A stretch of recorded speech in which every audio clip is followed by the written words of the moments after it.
entre los años 48 y 50 en el marco de una operatoria del Ministerio de Obras Públicas, la operatoria de alguna manera más emblemática que sucede hasta el momento y más significativa en términos de escala. Era esta propuesta de generar una ciudad nueva en el conurbano bonaerense, justamente ese conurbano que todavía no se había plasmado en términos de aglomerado continuo como lo podemos visualizar ahora, y que fue de la mano de una serie de operatorias vinculadas a una serie también de equipamientos, movilizados de alguna manera por la presencia del proyecto del aeropuerto de Ezeiza, pero también con la presencia de una serie de equipamientos deportivos, recreativos y demás que van a estar conformando o consolidando todo ese sector. En ese contexto, Ciudad Evita es pensado como una ciudad ex novo concretamente, es pensado como una fuerte presencia de vivienda que iba a materializar en conjunto, una vivienda diversa que se iba a manifestar también con distintas tipologías, desde la vivienda individual, que mayoritariamente va a definir toda la operatoria, pero también una serie de tipologías de vivienda colectiva de media y alta densidad que concretamente van a marcar una diferencia respecto de esa homogeneidad que en términos generales estaba marcando la presencia de la vivienda individual, ¿no? En ese marco, el rescate fuerte que se hace de todo el proyecto va a tener que ver también con esta idea de ciudad-jardín plasmada en una escala significativa en ese contexto. Esos son uno de los rasgos o algunos de los rasgos por los cuales el conjunto es declarado lugar histórico nacional en el año 97 por la Comisión Nacional de Monumentos en Argentina, y en ese contexto empieza como a verificarse, digamos, una suerte de valoración respecto de todo ese proceso y sobre todo en términos del impacto que ese proceso va a generar en el marco de la imagen urbana resultante en un montón de otros emprendimientos a lo largo de todo el país. La Casa Colectiva 1 va a ser uno de los ejemplos más significativos respecto no solo de esa alta densidad en el conjunto, sino también de la manifestación de los rasgos de modernidad en la resolución de la vivienda masiva. El caso de la Casa Colectiva lo que está planteando es una modalidad de aproximación diferente que de alguna manera también está buscando otros rasgos lingüísticos, formales, morfológicos que van a hacer énfasis en la definición no solamente del edificio en su conjunto, sino también en la búsqueda respecto de la definición de la célula, en la definición de los equipamientos que el conjunto va a estar adquiriendo y demás. Se trata de un edificio mayoritariamente de composición de células habitacionales con cierto grado de homogeneidad en sí mismas, pero que a su vez incorpora una serie de equipamientos en el mismo edificio que buscan resolver algunas cuestiones significativas, como por ejemplo el espacio de encuentro dentro del mismo. La planta alta y la terraza estaba destinada a actividades comunitarias y, por ejemplo, el bloque trasero estaba destinado justamente a albergar adultos mayores. Otra de las cuestiones que en el marco de esta suerte de ejercicios de derechos significativos que para la época se empezaban a suceder, empiezan a plasmarse en este tipo de aproximaciones arquitectónicas. Bueno, la definición arquitectónica del edificio va a ser significativa por varias razones. Una de las cuales es que va a estar apelando directamente a los rasgos de modernidad que por entonces van a estar dando cuenta de muchas de las manifestaciones de obra pública desarrolladas por el gobierno en esa época. Concretamente, la idea de la placa, esta placa curva que de alguna manera está jerarquizando el conjunto en el cual se está insertando, la presencia de la planta baja libre, la presencia de los aventanamientos corridos, estos elementos horizontales que van definiendo cubiertas y aleros, dándole sentido y conformando esa imagen resultante, van a ser uno de los rasgos más significativos de esa suerte de imaginario que la modernidad está intentando plasmar en toda la obra pública en general, pero también que así es evidente en materia de la resolución habitacional de alta densidad. Ese edificio y su combinación entre elementos ladrilleros y la presencia de hormigón y la presencia de cada uno de los rasgos que de alguna manera denotan esa modernidad va a ser uno de los elementos también destacados a la hora de poder valorar en términos arquitectónicos, culturales e históricos ese tipo que de alguna manera se está insertando en el conjunto, ¿no? Y que claramente se diferencia de esa otra lógica de la vivienda pintoresca que en su baja densidad va a definir la homogeneidad del conjunto. Este rasgo significativo también hace que sea evidenciado o reconocido por todo el conjunto social que a lo largo de todos estos años fue habitando directamente Ciudad Evita, o que de alguna manera tiene idea de la presencia del conjunto justamente por la presencia del edificio, por la presencia de este elemento significativo.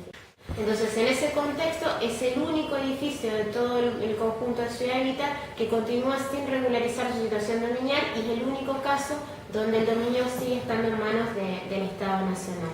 Entonces, esa conjunción de vivienda de sectores populares y Estado Nacional como responsable de su dominio hacen que, y a su vez, si a eso le sumamos la mayor densidad que el edificio está teniendo, hace que esto esté dando por resultado una suerte de discontinuidad, una suerte de falta de mantenimiento, una suerte de problemática significativa respecto de lo que implica justamente sostener un edificio de estas características para sectores poblacionales con posibilidades económicas bastante acotadas o reducidas en ese marco, ¿no? En el año 2010 se produce una primera aproximación a partir del equipo que integramos en la Universidad Nacional del Litoral. Ese equipo se llama Vivienda Social y Ciudad,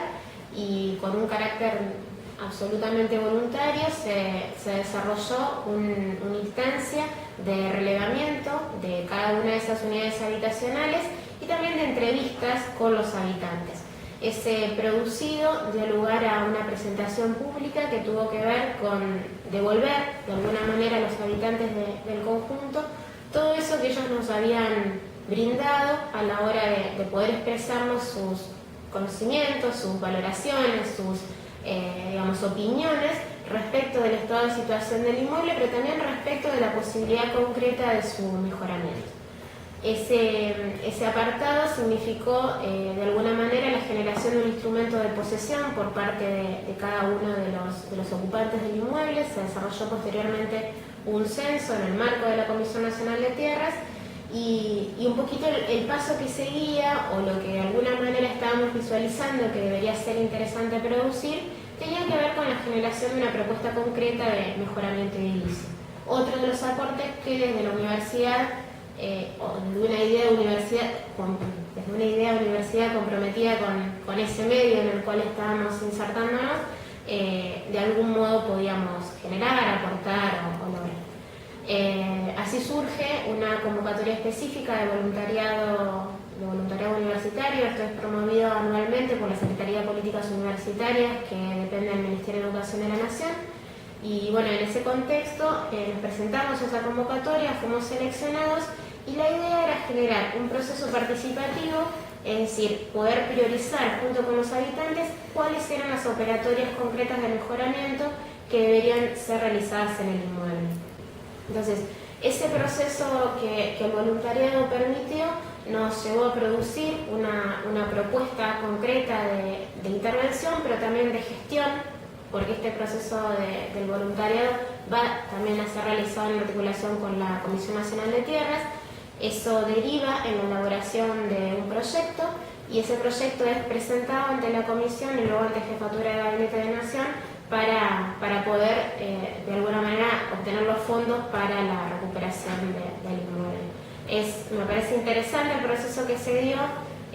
tanto con los adultos como con los niños que viven en el edificio, porque unos y otros pudieron, de alguna manera, plasmar sus inquietudes, sus demandas que son muchas y son permanentes, pero también sus ganas de hacer cosas respecto de ese inmueble. Entonces, este proceso vinculado a la construcción del proyecto edilicio o a la definición del proyecto de mejoramiento edilicio va de la mano también con otro proceso que tiene que ver con la regularización dominial.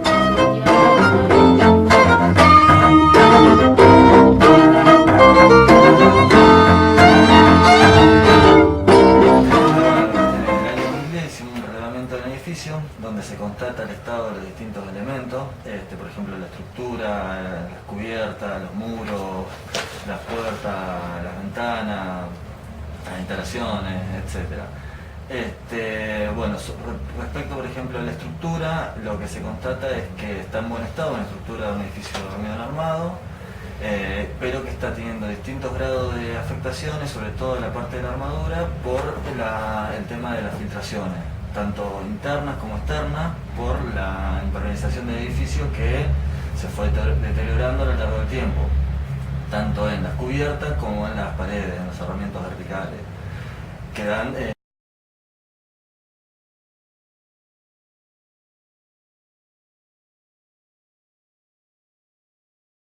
al exterior. Hacia el interior también se constata un alto grado de humedad en los distintos ambientes por la filtración de las instalaciones. Bueno, respecto de los elementos de las carpinterías, de las ventanas y las puertas,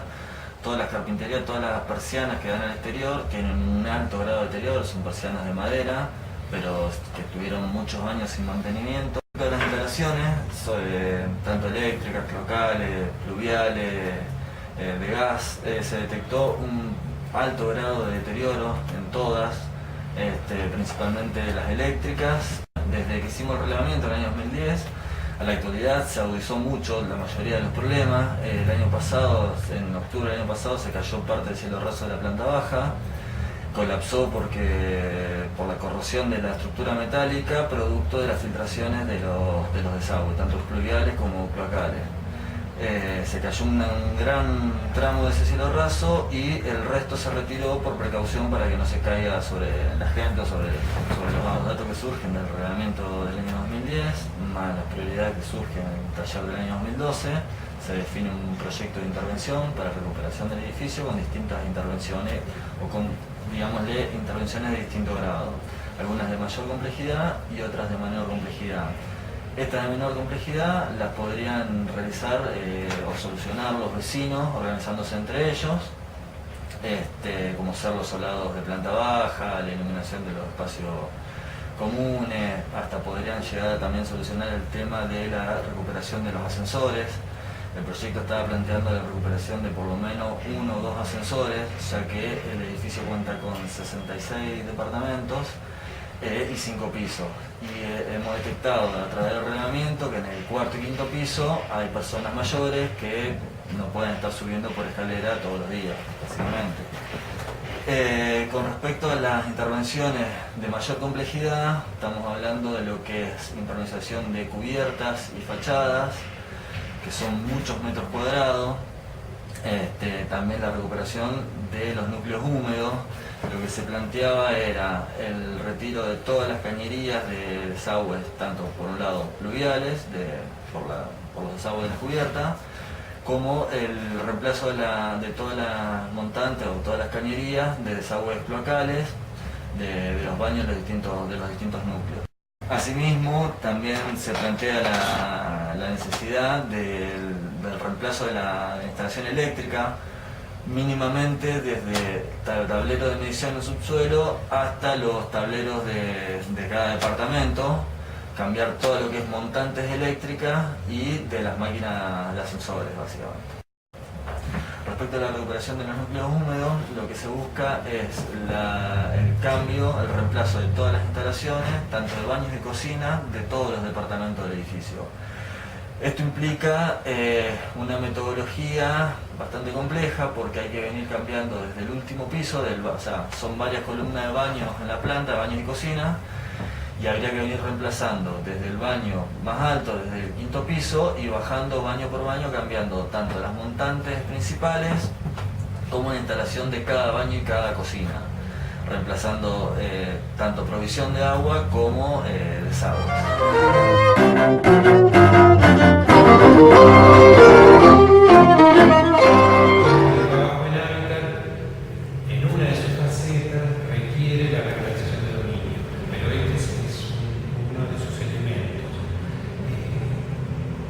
Debajo de un problema de hábitat que detectamos en una ciudad,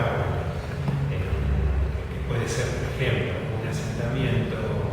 un barrio con carencias habitacionales, con carencias de temas de hábitat, es muy probable que debajo de esa situación aparente de necesidades exista un problema en el dominio de la tierra. Por eso trabajar la regularización de ese dominio es una aspectos para que ese hábitat luego se pueda mejorar. La cuestión de la organización social viene de la mano con la reorganización de dominio para que este trabajo de ordenamiento del territorio, de la cuestión de lo jurídico, administrativo, de la formalización, de lo que significa tabular a un barrio que surgió de manera espontánea, a un formato estructurado dentro de una cuadrícula y dentro de un tejido urbano de la ciudad, requiere también el apoyo socioorganizativo de quienes están habitando. El dominio de quienes habitan, o sea, quienes habitan tienen la posesión de cada uno de los departamentos del edificio. Pero esa posesión, al momento que llega a la Comisión Nacional de Tierra, el habitante no tenía un resguardo legal. No tenía un contrato de alquiler, o un contrato de comodato, o un boleto de compra-venta, que después va a ser una unidad funcional. Podemos entender que esto deviene quizás del proyecto original del edificio, que al llamarse casa colectiva probablemente se haya pensado también como una vivienda no individualizada, ¿no? Con un régimen de propiedad horizontal o de PH. Cuando llega a la Comisión Nacional de Tierra la necesidad de trabajar sobre este edificio, ahí encontramos la necesidad de articular estas acciones. Fue bien recepcionado por el grupo de la universidad y la verdad que ha hecho crecer esa tarea desde las investigaciones previas, que fue saber en muy rápido tiempo dónde estaban los planos originales del edificio, una serie de documentaciones que preservaba la Secretaría de la República de la Nación, que a nosotros nos hubiera tardado desde la Comisión Nacional mucho tiempo encontrarla y buscar. Enseguida eso sirvió como un material de base, como para preparar planos de mensura y para hacer algunos relevamientos. Y después la acción ya de voluntariado del grupo de Nacional y Ciudad permitió avanzar al trabajo directo con la población, donde había ya alguna acción que se estaba haciendo desde la comisión con algunos referentes de la zona, pero potenció siempre el estudiantado a poner una fuerza, una voluntad y la fuerza de un grupo también en llegar a un lugar, explicar una situación. Si bien nosotros trabajamos mucho con el grupo, con grupos de personas que van a visitar territorios, en este caso tenía la particularidad también que un grupo de estudiantes que venía de otra provincia, y bueno, eso permitió hacer a la vez un relevamiento muy preciso de las cuestiones de hábitat, de la situación y las condiciones de habitabilidad de cada una de las unidades funcionales, que fue también un material muy valioso. Todo eso se agrupó y se incorporó a la forma administrativa del expediente.